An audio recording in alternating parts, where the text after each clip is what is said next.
Hello students, this is your chapter 7 Gender Discrimination of Political Science. Let's continue our chapter. Today we will study about the glass ceiling. Glass means transparency. मतलब transparent जो चीज़ आप एक जगह से एक are पार आप उस चीज़ को देख सकते हैं, ट्रांसपेरेंट. तो ट्रांसपेरेंसी के बारे में हम इस चैप्टर में इस सेक्शन में पढ़ेंगे. So let's start the topic. Glass ceiling. The term glass ceiling refers to situation where the advancement of a qualified person within the hierarchy of an organization. So, qualified person means इसके अंदर आप देखेंगे तो इसके अंदर हम देखेंगे बेटा कि द टर्म ग्लास सीलिंग से यहाँ पे जो एक्चुअल में बताना चाह रहे हैं कि एक qualified person within the hierarchy of an organization, मतलब कोई चीज़ जो बहुत स्टार्टिंग से चली आ रही है, कोई बात कि गर्ल्स जो है को उनको कम सैलरी दी जाए या उनको ज़्यादा आगे ना भेजा जाए, इस तरह की चीज़ों को बहुत ज़्यादा देखा गया है और जिसके अंदर इन चीज़ों पे बहुत ज़्यादा असर भी पड़ा है.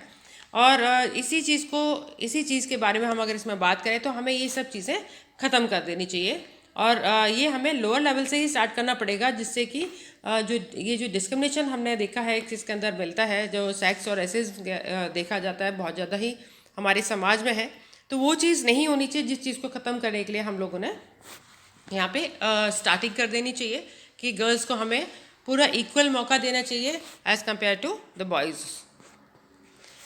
This situation is referred to as a ceiling as there is a limitation blocking upward advancement in glass because the limitation is not immediately apparent and is normally an written and unofficial policy. तो इसके अंदर ये जो ceiling जो refer करते हैं as there is limitation, मतलब यहाँ पे कि कुछ जो सीलिंग का मतलब है कि यहाँ पे कुछ रुकावट है, कुछ वहाँ पे जो ब्लॉक कर दिया गया है जिनको एडवांसमेंट मतलब आगे बढ़ाने के लिए. एंड ग्लास मीन्स कि वो चीज़ आपको ट्रांसपेरेंटली आप एक तरफ से दूसरी तरफ को आप इजीली उसको देख सकते हैं. Because the limitation is not immediately apparent and is normally an unwritten and unofficial policy. The term glass ceiling has been thought to have first been used to refer to invisible barriers. यानी glass ceiling का मतलब है कि यहाँ पे कुछ ऐसे जो कि आपको दिखाई नहीं देते हैं, बट वहाँ पे कुछ ऐसे बैरियर्स हैं जो गर्ल्स एंड बॉयज़ के काम में या उसके दिनचर्या में अगर देखेंगे आप तो बहुत ज़्यादा अंतर पैदा करते हैं. तो हमें इन इनविजिबल कैरियर्स को जो कि ऑब्स्टिकल्स क्रिएट करते हैं कैरियर एडवांसमेंट के लिए जो वेमेन को मिलता है, तो उसको हमें हटाना पड़ेगा.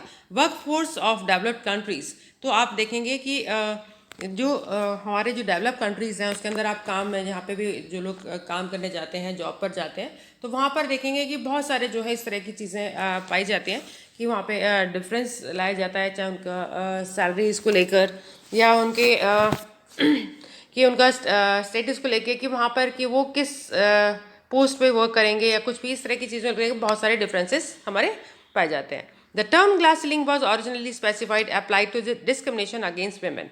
तो ग्लास सीलिंग जो वर्ड है वो एक्चुअली स्पेसिफाई करता है जो कि वेमेन्स को डिस्क्रिमिनेट करता है, करने को डिस्क्रिमिनेशन जो हो रहा है उनके साथ में उसको ख़त्म करने के लिए. So the types of glass ceiling barriers किस तरह की होते हैं वो, जैसा पहले चीज़ है आपका डिफरेंट पे फॉर कंपेरेबल वर्क. आप देखेंगे कि वर्क प्लेस पर जो है कि एक ही जैसे काम पर अगर एक लड़का वर्क कर रहा है तो उसको अलग सैलरी दी जाती है और अगर गर्ल वर्क कर रही है तो उसको अलग सैलरी दी जाती है. दूसरी चीज़ आता है सेक्सुअल हैरेसमेंट की बात कि उनके साथ में सेक्सुअली बहुत गलत बर्ताव होता है. एथनिक, रेशियल, रिलीजियस डिस्क्रिमिनेशन और हैरेसमेंट इस तरह की चीज़ें वर्क प्लेस पर देखने के लिए मिलती हैं. Lack of family friendly work place policies. Family friendly work place मतलब जो आप अगर देखेंगे कि वर्क प्लेस पे जो है फैमिली फ्रेंडली मतलब नहीं होता, सब एक दूसरे को परेशान करने के लिए इस तरह की कोशिश में लगे रहते हैं. Effects of glass ceiling. One of the major indicators that serves to demonstrate that inequality exists between males and females is the gender wage gap. आप अगर देखें कि बहुत सारे इस चीज़ को भी इंडिकेट करता है दैट डेमोन्स्ट्रेट जो कि इनइक्वालिटी दर्शाता है बहुत सारी चीज़ों में जहाँ पे मेल और फीमेल के जेंडर्स के साथ में किया जाता है. वेज गैप्स मीन्स जहाँ पे उनको सैलरी वगैरह भी का भी बहुत ज़्यादा अंतर पाया जाता है. Some explanation offered to explain this gender gap center around education. Women were believed to have lower earning power as compared to males 2 decades ago because women were just entering the paid labor. अब क्या है कि अगर आप देखें कि women's को जो है ये बिलीव किया जाता है कि ये लोग कम मेहनत करते हैं तो उनको कम पैसा देना चाहिए। और अगर हम 2 decades पहले की बात करें तो उधर के मैं और अगर आप पीछे चले जाऊं तो ये बताऊं कि पहले तो जो है गर्ल्स को इसलिए भी नहीं पढ़ाया जाता था, जस्ट उनको ये माना जाता था कि वो सिर्फ घर का काम करेंगे और बॉयज़ जो है बाहर का देखते हैं, उनको जॉब पे जाना होता है, इसलिए उनको जो है पढ़ाया लिखाया जाता था। तो अब ये इस तरह का यहाँ पे बताया जा रहा है दैट 2 decades अगो जब विमेंस जो है जॉब पर आने लगी थी तो उनको जो है कि ये देखकर कि उनको कम पावर है उनके पास में या कम काम नहीं करते, मतलब इस तरह का चीज़ें होती हैं, तो उनको जो लेबर है जो उनको वो भी कम दी जाती थी। अगर हम इधर से देखें paid labour entering the paid labour force and therefore possessed less skill and education than most men. However, within the female-dominated fields, that is education, the glass ceiling is still present. और glass ceiling अभी भी हमारा education field अगर उसमें देखें कि वहाँ पर अभी भी present है. Women often have great difficulty acquiring managerial position even in overwhelming female-oriented fields. आप अगर बहुत सारे संस्थाओं में आप देखेंगे कि जो women's को है managerial position जो है बहुत कम दी जाती है। अगर ओरिएंटेड फील्ड वगैरह अगर हम उसमें देखें तो बहुत ज़्यादा उस तरह की चीज़ों में भी वहाँ पे डिफ्रेंशिएट किया जाता है। Therefore this phenomenon extend into all field, इसलिए इस तरह का जो फिनोमेना है वो हर एक फील्ड में देखने को मिलता है। Although it is often downplayed that any differences existing between men and women who are climbing the ladder together, this is untrue.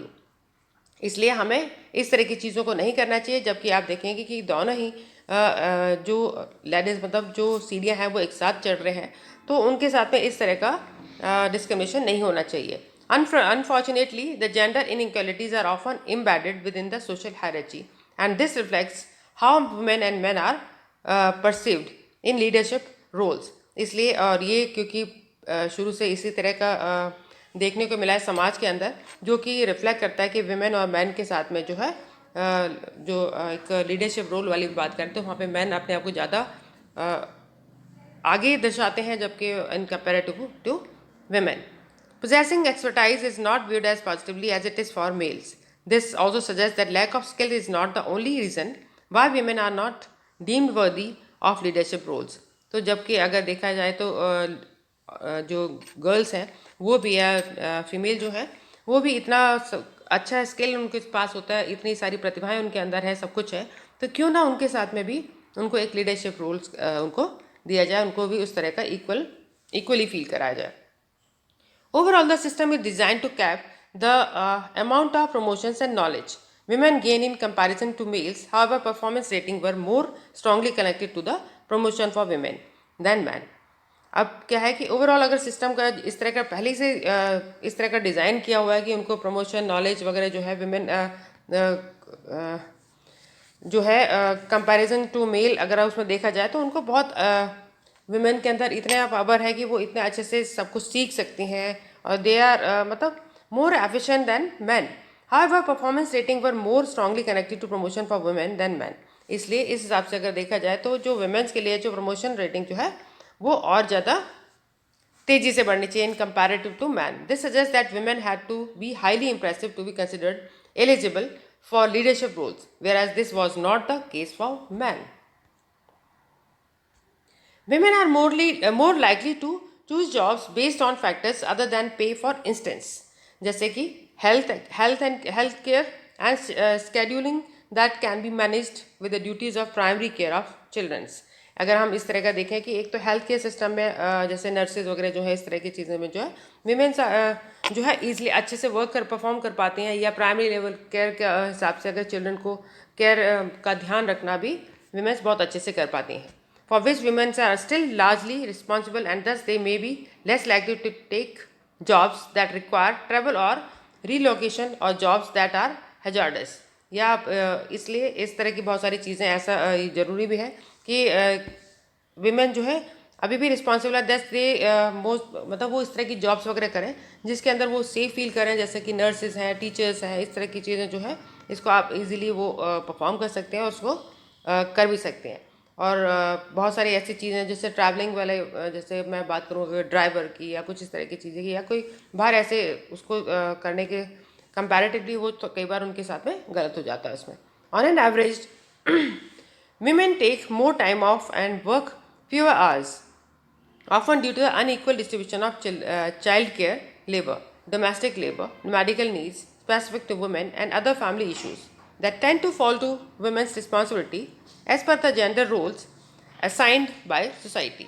तो विमेंस के साथ में भी ये भी देखा जाता है कि दैट कुछ फैमिली इश्यूज इस तरह के होते हैं, या फॉलोअप कि वुमेंस की जो responsibility as per the gender rules assigned by the society, समाज ने इस तरह का उनको काम दिया हुआ है, सोसाइटी ने इस तरह का वर्क उनको दिया हुआ है कि they have to just look after the family, children's, है ना. तो कई सारी इस तरह की चीज़ों पर उनको ध्यान देना पड़ता है.